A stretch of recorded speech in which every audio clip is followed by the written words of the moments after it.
Hello friends, welcome to study track 24. मित्रांनो, या व्हिडिओमध्ये आपण एमआयडीसी कायद्याचा अभ्यास करणार आहोत. मित्रांनो, एमआयडीसी परीक्षांच्या तारखा जाहीर करण्यात आलेल्या आहेत आणि 20 ऑगस्ट पासून परीक्षा आहे. त्या परीक्षांमध्ये सहाय्यक आणि कनिष्ठ लिपिक पदासाठी जी परीक्षा होणार आहे त्यामध्ये 20 मार्कांसाठी एमआयडीसी ऍक्ट विचारला जाणार आहे आणि इतर काही जे पद आहेत त्यामध्ये 10 मार्कांसाठी हा एमआयडीसी ऍक्ट विचारला जाणार आहे. त्यामुळे या परीक्षेच्या दृष्टिकोनातून एमआयडीसी ऍक्ट जो आहे तो अत्यंत महत्त्वाचा आहे. त्यामुळे आपण या व्हिडिओमध्ये एमआयडीसी ऍक्ट चांगल्या पद्धतीने समजून घेण्याचा प्रयत्न करणार आहोत. तर मित्रांनो, एमआयडीसी ऍक्ट अभ्यासताना आपल्याला एमआयडीसी चा फुल फॉर्म माहित असायला पाहिजे. तर एमआयडीसी चा फुल फॉर्म काय आहे? महाराष्ट्र इंडस्ट्रियल डेव्हलपमेंट कॉर्पोरेशन, ज्याला आपण मराठीमध्ये काय म्हणतो? महाराष्ट्र औद्योगिक विकास महामंडळ.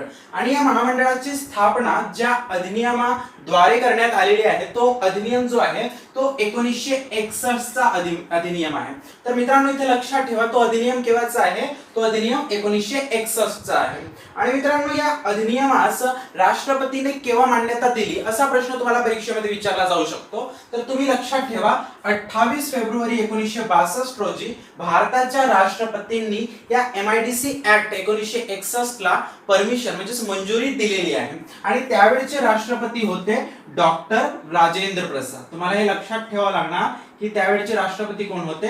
डॉक्टर राजेंद्र प्रसाद. आणि त्यांनी या कायद्याला, या अधिनियमाला मंजुरी केव्हा दिलेली आहे? 28 फेब्रुवारी 1962 रोजी. त्याच्यानंतर मित्रांनो 1 ऑगस्ट 1962 रोजी या एमआयडीसी ची स्थापना करण्यात आलेली आहे. केव्हा एमआयडीसी ची स्थापना केव्हा झालेली आहे? 1 ऑगस्ट 1962 रोजी. आणि त्यावेळी महाराष्ट्राचे मुख्यमंत्री होते यशवंतराव चव्हाण.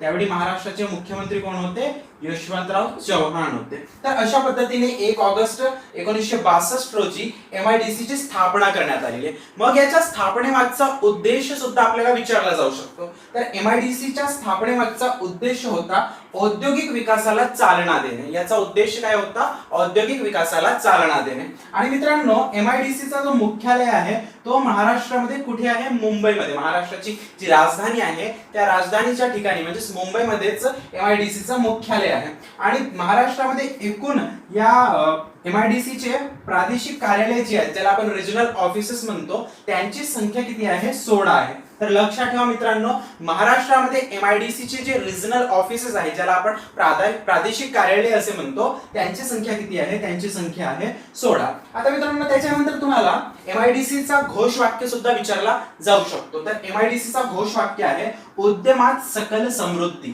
तर तुम्हाला लक्षात ठेवावं लागणार की याचं घोषवाक्य काय आहे? एमआयडीसी म्हणजे महाराष्ट्र इंडस्ट्रियल डेव्हलपमेंट कॉर्पोरेशन याचं घोषवाक्य काय आहे? तर याचं घोषवाक्य काय आहे? उद्यमात सकल समृद्धी.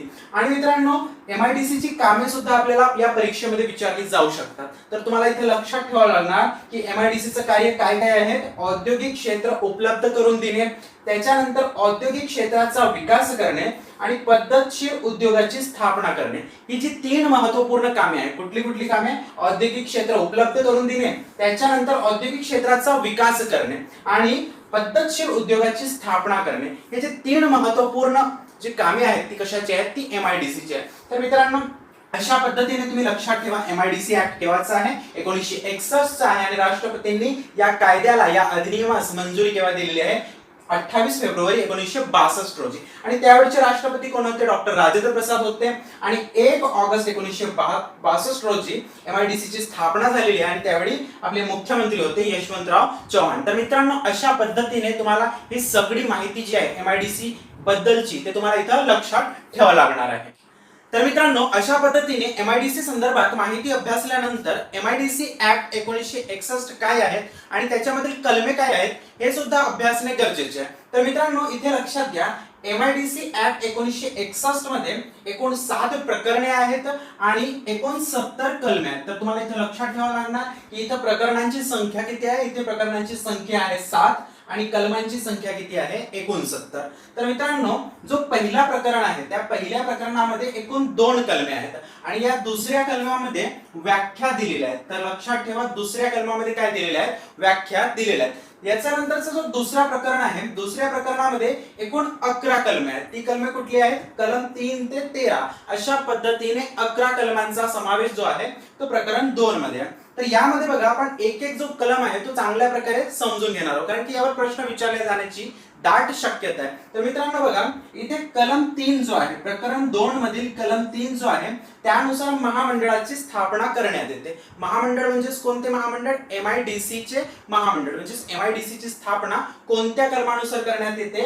MIDC ऍक्टच्या प्रकरण 2 मधील कलम 3 नुसार महामंडळाची म्हणजे MIDC ची स्थापना करण्यात येते. याच्यानंतर बघा कलम 4 मध्ये काय सांगितलेलं आहे? कलम 4 मध्ये महामंडळाची रचना सांगितलेली आहे. म्हणजे महामंडळाची रचना कशा पद्धतीची असते, त्यामध्ये अध्यक्ष कोण असतात, त्यामध्ये उपाध्यक्ष कोण असतात, त्यामध्ये सचिव कोण असतो, अशा पद्धतीची जी रचना आहे ती कलम 4 मध्ये सांगितलेली आहे. तर मित्रांनो तुम्हाला इथे लक्षात ठेवावं लागणार की जो MIDC महामंडळ असतो त्याचे अध्यक्ष कोण असतात? महाराष्ट्राचे उद्योग मंत्री हे त्याचे अध्यक्ष असतात आणि त्याचे पदसिद्ध उपाध्यक्ष कोण असतात? उद्योग राज्यमंत्री. महाराष्ट्राचे जे उद्योग राज्यमंत्री असतात ते या महामंडळाचे उपाध्यक्ष असतात, म्हणजे पदसिद्ध उपाध्यक्ष असतात. तर मित्रांनो या महामंडळाचा जो सचिव आहे तो महामंडळाचा CEO असतो, म्हणजे जो महामंडळाचा मुख्य कार्यकारी अधिकारी असतो तोच या महामंडळाचा कोण असतो? सचिव असतो. तर मित्रांनो अशा पद्धतीने तुम्हाला लक्षात ठेवावं लागणार की कलम 4 मध्ये महामंडळाची रचना सांगितलेली आहे. महामंडळाचा पदसिद्ध अध्यक्ष उद्योग मंत्री असतो, महाराष्ट्राचा उद्योग मंत्री असतो. म्हणजे सध्या कोण असणार आहेत इथे पदसिद्ध अध्यक्ष? सुभाष देसाई, जे महाराष्ट्राचे उद्योग मंत्री आहेत ते सध्या याचे अध्यक्ष असणार आहे MIDC चे. त्याच्यानंतर बघा उपाध्यक्ष कोण असतो? उद्योग राज्यमंत्री असतो आणि सध्या उद्योग राज्यमंत्री कोण आहेत?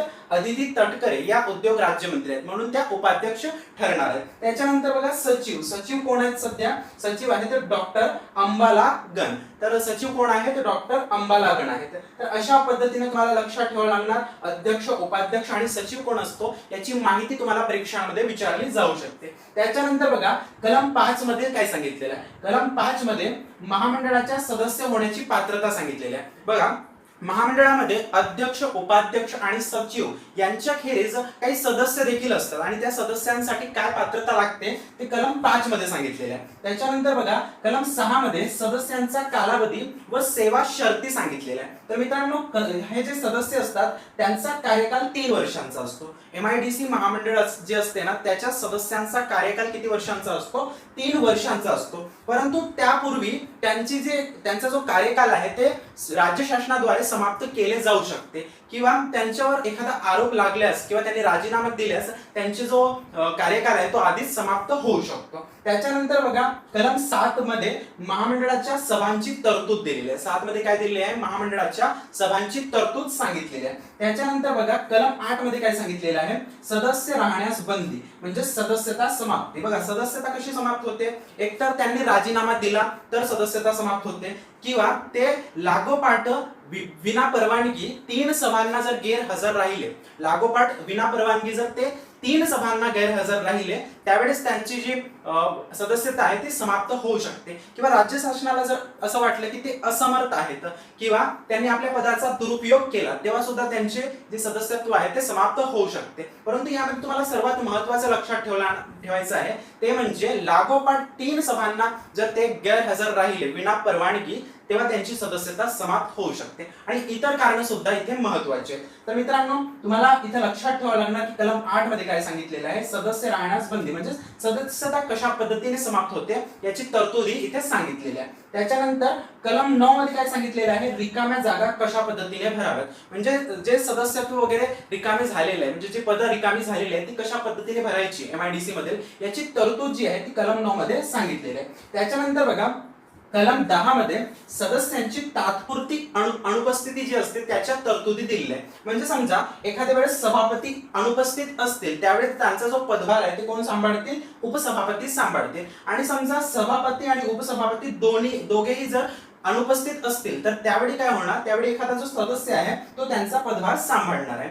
आणि सदस्यही अनुपस्थित असेल तर एखाद्या व्यक्तीची नियुक्ती त्या पदावर राज्य शासनातर्फे केली जाते. तर अशा पद्धतीने तुम्हाला इथे लक्षात ठेवायचं मित्रांनो की एखाद्या वेळेस सभापती अनुपस्थित असेल त्यावेळेस त्यांचा पदभार कोण सांभाळतो, उपसभापती, आणि दोघेही अनुपस्थित असेल तर कोण सांभाळणार, एखादा सदस्य सांभाळणार आहे.